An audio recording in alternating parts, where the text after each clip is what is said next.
First time dia dengar perkataan Islam apabila rempuhan kebangunan WTC, World Trade tu. Dan diberitahu kata Islam ni dangerous.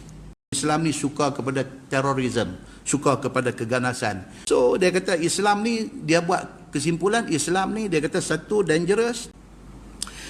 Sekali dia kata dia dapat jemputan pergi buat show di Indonesia. Bila sampai di sana, dia tengok tu dia kata peminat dia hak perempuan ni pakai tudung. And then satu benda yang dia jadi curious ni, dia kata pasal apa perempuan Islam? Dia kata Indonesia is a hot country. Lagi duk pakai tudung, duk pakai ni apa.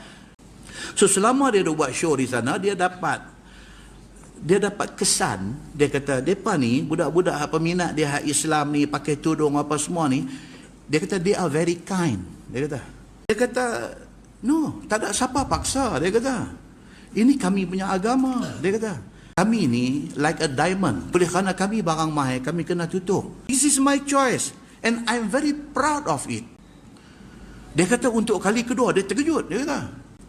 And then kemudian dia kata apa? Dia kata dia rasa selepas dah dia masuk Islam, dia fikir balik. Dia kata mungkin Allah masa tu dah nak bagi satu message dekat dia. Dia cerita pengalaman dia pergi Indonesia dan dia cerita dia jumpa dengan orang Islam di Indonesia. Tentu dia kata tiba-tiba benda ni luar jangka dapat sambutan. Orang pakai masuk, pakai duk sembang dengan tajuk cerita Islam di Indonesia dan juga benda-benda yang mengkagumkan dia dari segi Islam di Indonesia ni.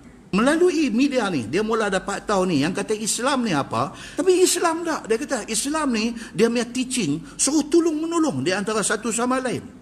And then dia kata, the best part dalam Islam ni apa dia? Bila dia dapat apa-apa, dia terima kasih. Islam kata perjalanan hidup kita ni apa dia?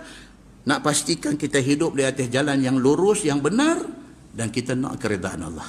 Bila dia dapat yang ni, Islam masuk fit, masuk dalam kekosongan tu. And finally, baru dia masuk Islam. Dia kata. Dan dia jadi orang Islam dan dia kata dia tidak pernah rasa silap akan pilihan dia.